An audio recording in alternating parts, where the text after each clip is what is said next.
Hello friends, quick जी के learn channel पे आपका स्वागत है। आज हम कारक प्रकरण लेके आए हैं। और फ्रेंड्स, अगर आपको हमारी वीडियो पसंद आए तो प्लीज़ लाइक और सब्सक्राइब ज़रूर करें।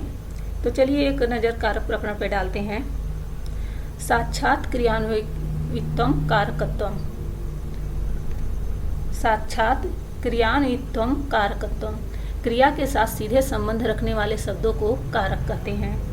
करोति इति कारकम के अनुसार क्रिया को करने वाला अर्थात जिसका क्रिया के साथ संबंध हो वह कारक कहलाता है।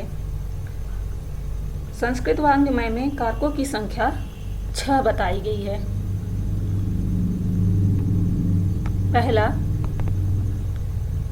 कर्ता कारक प्रथमा विभक्ति, इसे ने से स्पष्ट किया गया है। कर्म कारक द्वितीय विभक्ति, इसे को से स्पष्ट किया गया है। करण कारक तृतीय विभक्ति, इसे से स्पष्ट किया गया है। संप्रदान कारक चतुर्थी विभक्ति, इसके लिए के लिए शब्द है। और अपादान कारक पंचमी विभक्ति से अलग होने के अर्थ में है। जैसे पेड़ से पत्ता गिरता है तो यहाँ पे पेड़ से पत्ता गिर रहा है तो पेड़ से पत्ता अलग हो रहा है, तो यहाँ पे अपादान पंचमी विभक्ति होगी। अधिकरण कारक सप्तमी विभक्ति में और पर से स्पष्ट किया गया है। संबंध और संबोधन दो ये उपकारक हैं, इनको कारक नहीं माना गया है क्योंकि इन दोनों का साक्षात संबंध क्रिया से नहीं है। इसके लिए एक सूक्त भी है, कर्ता कर्म च करणम संप्रदानम तथैव च अपादान अधिकरणम इत्येवं कारकारिणी खष्ट। यानी यह सिर्फ 6 ही कारक हैं और जो 7वां अपादान और अधिकरण है, संबंध और संबोधन है, यह कारक नहीं माना जाता है, यह उपकारक माना जाता है। प्रथमा विभक्ति है कर्ता कारक और इसे कर्ता ने से स्पष्ट किया गया है। इसका सूत्र है स्वतंत्रतः कर्ता। किसी भी क्रिया को स्वतंत्रता पूर्वक करने वाले को कर्ता कहते हैं। कर्ता में प्रथमा विभक्ति का प्रयोग होता है। स्वतंत्रता कर्ता, इस परिभाषा के अनुसार क्रिया की सिद्धि में जिसकी स्वतंत्रता विकसित होती है उसे कर्ता कहा जाता है। और कर्तृकर्ण्यो तृतीया, इस सूत्र के अनुसार इसका संबंध तृतीया विभक्ति से हो जाता है। नेक्स्ट है यथा रामम गृहम गच्छति सह पुस्तकम पठति। इस वाक्य में गच्छति क्रिया को मोहन राम, यहाँ पे गलत है, यहाँ पे राम है। राम गृहम गच्छति, इस वाक्य में गच्छति क्रिया को राम और वह स्वतंत्र रूप से संपन्न कर रहा है, अतः वहाँ करता है राम, अतः राम ही करता होगा। इस वाक्य में गच्छति क्रिया को राम स्पष्ट कर रहा है, स्वतंत्र रूप से संपन्न कर रहा है, अतः करता है। दूसरा सूत्र है प्रतिपदिकार्थ लिंग परिमाण वचने मात्रो। प्रतिपदिकार्थ लिंग परिमाण वचने मात्रो। प्रथमा, प्रतिपदिकार्थ मात्र लिंग मात्र, परिमाण मात्र तथा वचन मात्र में, अर्थात सभी पदों के साथ मात्र का संबंध है, इसलिए यहाँ प्रथमा विभक्ति है यथा द्रोण व्रीहि। यथा द्रोण व्रीहि द्वितीय विभक्ति। सूत्र कर्तुरिसिप्ततम कर्म। कर्ता अपनी क्रिया द्वारा जिस पदार्थ को सबसे अधिक प्राप्त करना चाहता है उसकी कर्म संज्ञा होती है, या जिस शब्द पर क्रिया के व्यापार का फल पड़ता है उसे कर्म कहते हैं।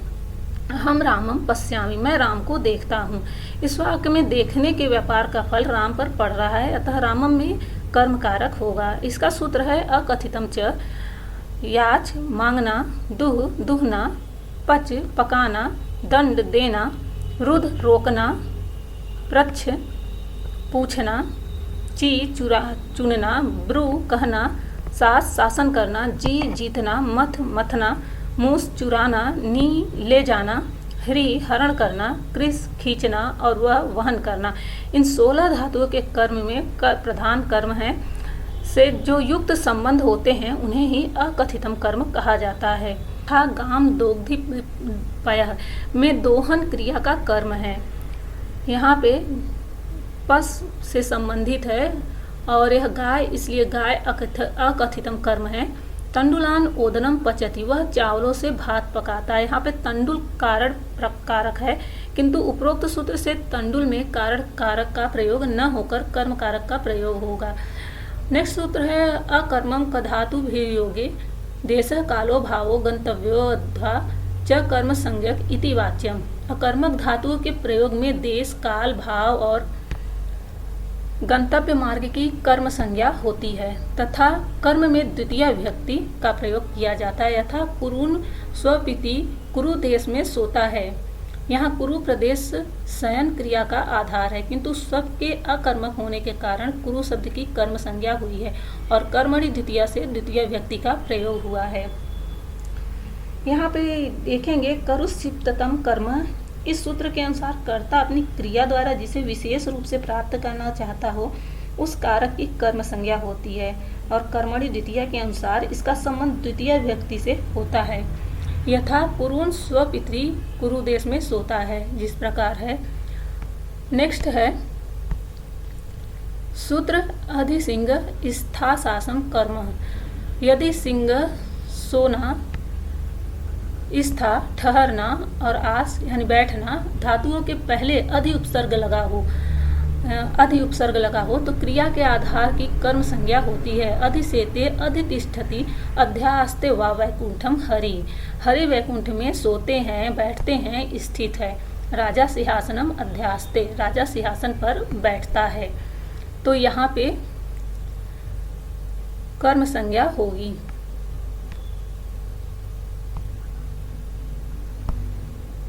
नेक्स्ट है श्यामम गृह अधितिष्ठति। श्याम घर में स्थित है, श्याम घर में बैठा है, स्थित है।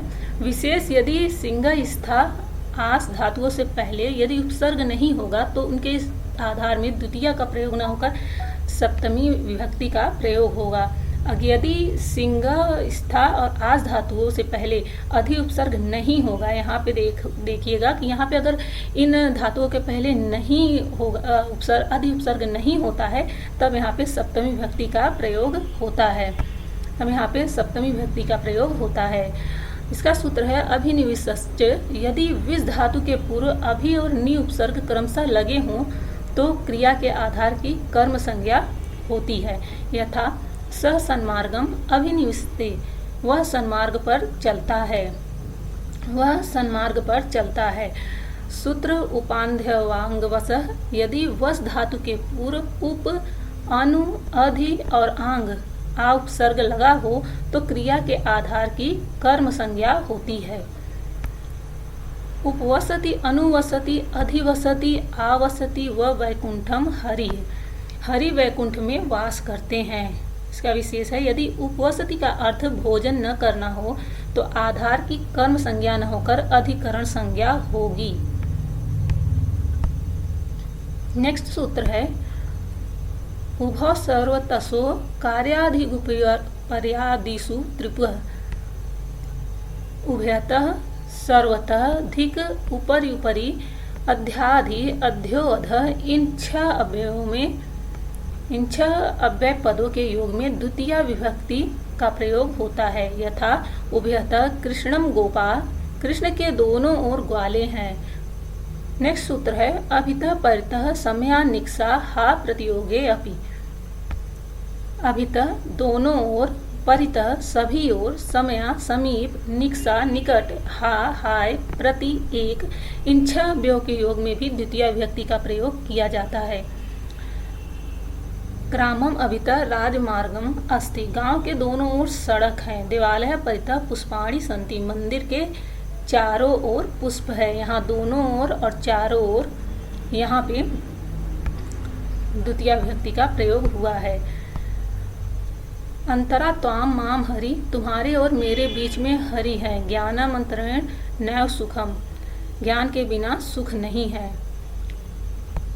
नेक्स्ट सूत्र है कालार्ध ध्वनोर अत्यंत संयोगे, लगातार संयोग, अत्यंत संयोग गम्यमान होने पर कालवाची और मार्गवाची शब्दों में द्वितीय विभक्ति होती है। यहाँ पे कालवाची और मार्गवाची इन दोनों शब्दों में द्वितीय विभक्ति होगी। अर्थात यदि कोई क्रिया कुछ समय तक या कुछ दूरी तक लगातार होती रहती है तो कालवाचक एवं मार्गवाचक शब्द द्वितीय विभक्ति होती है। जैसे राम चतुर्दश वर्षाणि वने न्योसत, यहाँ पे 14 वर्ष यह समय को स्पष्ट कर रहा है। क्रोशम कुटिला नदी, यहाँ पे नदी एक कोस तक टेढ़ी है, यहाँ पे एक कोस, यह भी दूरी को स्पष्ट कर रहा है, तो यहाँ पे द्वितीय विभक्ति का प्रयोग किया जाएगा। नेक्स्ट है तृतीया विभक्ति। सूत्र है इसका साधकतम कर्णम कर्तिकर्णयोस् तृतीया। यहाँ पे साधकतम कर्णम सूत्र के अनुसार, यहाँ पे साधकतम कर्णम इस सूत्र के अनुसार क्रिया की सिद्धि में जो कर्ता को सर्वाधिक सहायता पहुंचाता है उसकी करण संज्ञा होती है। और कर्तिकर्णयोस् तृतीया, कर्तिकर्णयोस् तृतीया इस सूत्र में उसमें तृतीया विभक्ति का प्रयोग होता है। रामेण, जैसे यहाँ पे इसका चिन्ह से तथा के द्वारा होता है। रामेण बाणेन हतो बाली, राम के द्वारा बाण से बाली को मारा गया। यहाँ हनन क्रिया के बाण सबसे अधिक सहायक है। अतः साधकतम कर्णम, यहाँ साधकतम कर्णम सूत्र से उसकी करण संज्ञा होकर तृतीय विभक्ति का प्रयोग हो जाता है। सह नेत्राभ्याम पश्यति, वह नेत्रों से देखता है, यहाँ वह नेत्रों के द्वारा देख रहा है, यहाँ देखने का कार्य नेत्रों से हो रहा है, तो यहाँ पे भी तृतीय विभक्ति का प्रयोग होगा। नेक्स्ट है ये नांग विकार, जिस विकृत अंग के द्वारा अंगी के विकार लक्षित हों उस अंगवाची शब्द में भी तृतीय विभक्ति का प्रयोग होता है। जैसे सह पादेन खंजः, वह पैर से लंगड़ा है। सह नेत्रेण काणः अस्ति, वह कान से आँख से काना है। अजय कर्णाभ्याम बधिरो अस्ति, अजय कानों से बहरा है। यहाँ पे भी तृतीय विभक्ति प्रयुक्त होगी। नेक्स्ट सूत्र है सहयुक्ते प्रधाने। साथ के में अर्थवाचक अव्यय पदों के साथ सह साकम सम, सह साकम और सम सार्धम के योग अप्रधान कारक में तृतीय विभक्ति होती है। रामा कृष्णेन सह गच्छति, यहाँ राम कृष्ण के साथ जाता है, तो यहाँ पे भी तृतीय विभक्ति का प्रयोग हुआ है। नेक्स्ट है चतुर्थी विभक्ति। कर्मणाय यम अभिप्रैति ससंप्रदानम चतुर्थी संप्रदाने। कर्मणाय यम अभिप्रैति ससंप्रदानम, इस सूत्र के अनुसार दान क्रिया के कर्म द्वारा जिस ओर विशेष रूप से ध्यान दिया जाए उसकी संप्रदान संज्ञा होती है। अर्थात संप्रदीयते अस्मै इति संप्रदानम, यहाँ पे दान उपलक्षण मात्र है। वस्तुतः क्रिया की सिद्धि के लिए कर्म जिसकी ओर विशेष रूप से जाए उसके संप्रदान संज्ञा होती है, और यहाँ पे चतुर्थी विभक्ति लगती है। भाष्यकार ने संप्रदान का अर्थ इस प्रकार से दिया है, जिसको कोई वस्तु सदा के लिए दे दी जाए, इस प्रकार के दान में दाता का उस वस्तु पर कोई अधिकार नहीं रहता, सभी अधिकार समाप्त हो जाते हैं, वहाँ पे चतुर्थी विभक्ति का प्रयोग होता है। जैसे राजा विप्राय धेनुम ददाति, राजा ब्राह्मण को गाय दे दिया। अब राजा ने ब्राह्मण को गाय दे दिया है तो उसे वापस तो लेगा नहीं, क्योंकि उसने इसे दान किया है, तो यहाँ पे चतुर्थी विभक्ति का प्रयोग होगा। नेक्स्ट सूत्र है रुच्यार्थानां प्रियमाणा, रुचि का अर्थ रखने वाली वस्तुओं के योग में जिसे कोई वस्तु अच्छी लगती है उसमें चतुर्थी विभक्ति का प्रयोग होता है। जैसे रामाय पठम रोचते, राम को पढ़ना अच्छा लगता है। उपयुक्त वाक्य में राम शब्द में चतुर्थी विभक्ति है। बालकाय दुग्धम रोचते, बाल को दूध अच्छा लगता है, तो यहाँ पे बालक को क्या अच्छा लग रहा है, दूध लग रहा है, तो यहाँ पे चतुर्थी विभक्ति होगी। नेक्स्ट सूत्र है क्रियाय यम अभिप्रीति सो अपि संप्रदानम, अकर्मक क्रिया के द्वारा कर्ता जिसको संतुष्ट करना चाहता है उसकी भी संप्रदान संज्ञा होती है। सा पत्याय सेते, वह पति के लिए शयन करती है, यहाँ पे चतुर्थी विभक्ति का प्रयोग हुआ है। नेक्स्ट सूत्र है नमः स्वस्ति स्वाहा स्वधा यत्नम खष्ट योगाचन, यानी नमः स्वस्ति स्वाहा स्वधा अलम और इन अव्यय पदों के योग में चतुर्थी विभक्ति का भी प्रयोग होता है। श्री गणेशाय नमः, गणेश जी को नमस्कार है। हरे नत्र, हरि को नमस्कार है। प्रजाभ्य स्वस्ति, प्रजा का कल्याण हो। अग्नय स्वधा, अग्नि के लिए बलि है। गुरुवे नमः, गुरु को नमस्कार। यहाँ इस सभी जगहों पे चतुर्थी विभक्ति का प्रयोग हुआ है।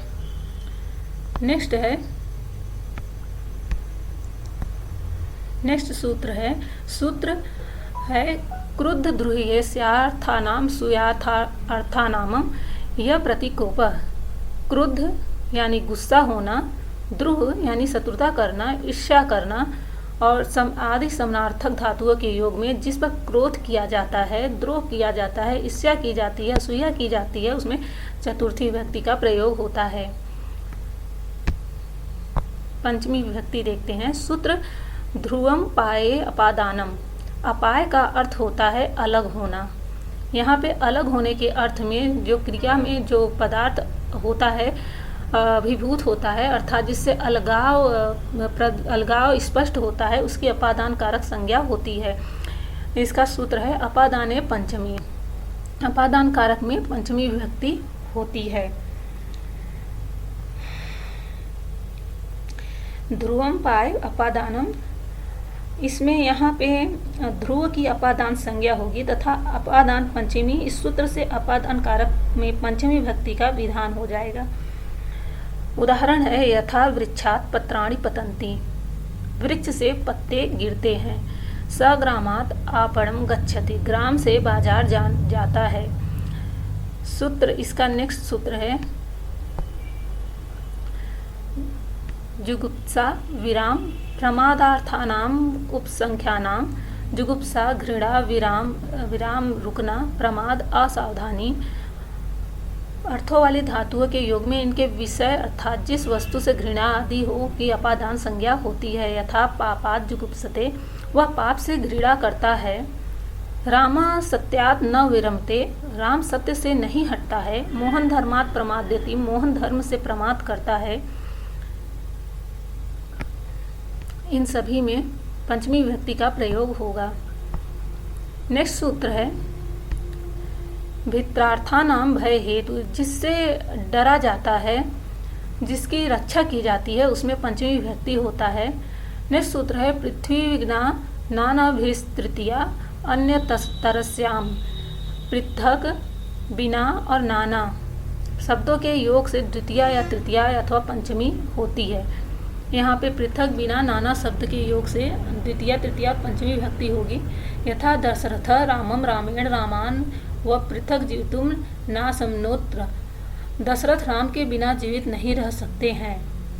नेक्स्ट सूत्र है आख्यातोपयोगे, जिससे नियम पूर्वक कुछ पढ़ा जाता है, वहाँ पंचमी विभक्ति का प्रयोग होता है। यथा अहम गुरु व्याकरणम पढ़ामि, मैं गुरु जी से व्याकरण पढ़ता हूँ। नेक्स्ट देखते हैं खष्टी विभक्ति। खष्टी विभक्ति का सूत्र है खष्टी से शेष अर्थ में खष्टी का प्रयोग होता है, अर्थात जहाँ कर्म आदि कारक विविच्छित न हो वहाँ खष्टी का प्रयोग होता है। तात्पर्य है कि जहाँ प्रथमा से सप्तमी पर्यंत किसी भी विभक्ति का प्रयोग न हो वहाँ खष्टी विभक्ति का प्रयोग होता है। शेष का अर्थ जो कहा जा चुका है उससे बचा हुआ, अर्थात कर्ता सप्तमी आदि से बचा हुआ है। जब खष्टी विभक्ति कर्म आदि में होती है तो वहाँ विवक्षा से कारक विभक्ति ही हुआ करती है। खष्टी विभक्ति प्रायः संज्ञा और सर्वनाम के पारस्परिक संबंध को प्रकट करती है। जैसे राम दशरथ से पुत्र आसीत, राम दशरथ के पुत्र हैं। यहाँ पे राम पुत्र हैं यह स्पष्ट हो रहा है, यहाँ राम दशरथ के पुत्र हैं यह स्पष्ट हो रहा है, तो यहाँ पे खष्टी विभक्ति का प्रयोग होगा। नेक्स्ट सूत्र है दूरांतिका अर्थे खष्टय यतरस्याम, दूर तथा आंतिक अर्थ वाले शब्दों के योग में विकल्प से खष्टी विभक्ति होती है। तात्पर्य यह है कि दूरार्थक एवं समीपार्थक शब्दों के योग से जिनकी दूरी अथवा समीपता बताई जाए उसमें भी खष्टी और पंचमी दोनों विभक्तियां होती हैं। दूर निकटम ग्राम्य से ग्रामाद व ग्राम के निकट अथवा समीप। राम धनस्य हेतु कार्य करोति, राम धन हेतु कार्य को करता है। नेक्स्ट है सप्तमी विभक्ति। सप्तमी विभक्ति का सूत्र है आधारो अधिकरणम। कर्ता और कर्म में रहने वाली क्रिया का कर्ता और कर्म के द्वारा जो आधार होता है उसकी अधिकरण संज्ञा होती है।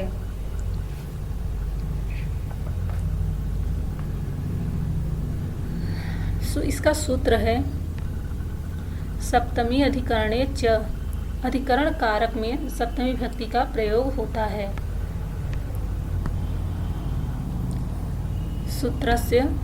सूत्रस्थ चकार च के कारण दूरवाची शब्दों तथा समीपवाची शब्दों में भी सप्तमी विभक्ति का प्रयोग होता है, जैसे वनस्य अंतिके दूरे वा, वन के दूर या समीप।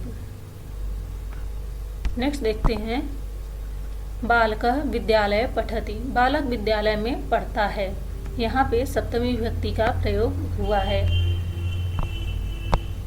इसका सूत्र है स्वामी स्वाराधिपति दासा क्षिप्रितिभू प्रसूतैश्च। स्वामी ईश्वर, अधिपति दायदा, असहर, साक्षी, प्रतिभू तथा प्रसूत, इन 7 शब्दों के योग में षष्ठी विभक्ति के साथ विकल्प से सप्तमी विभक्ति भी होता है। गवाम गोसु व स्वामी, गायों का स्वामी, जैसे गवाम गोसु व स्वामी यानी गायों का स्वामी, यहाँ पे सप्तमी विभक्ति का प्रयोग हुआ है।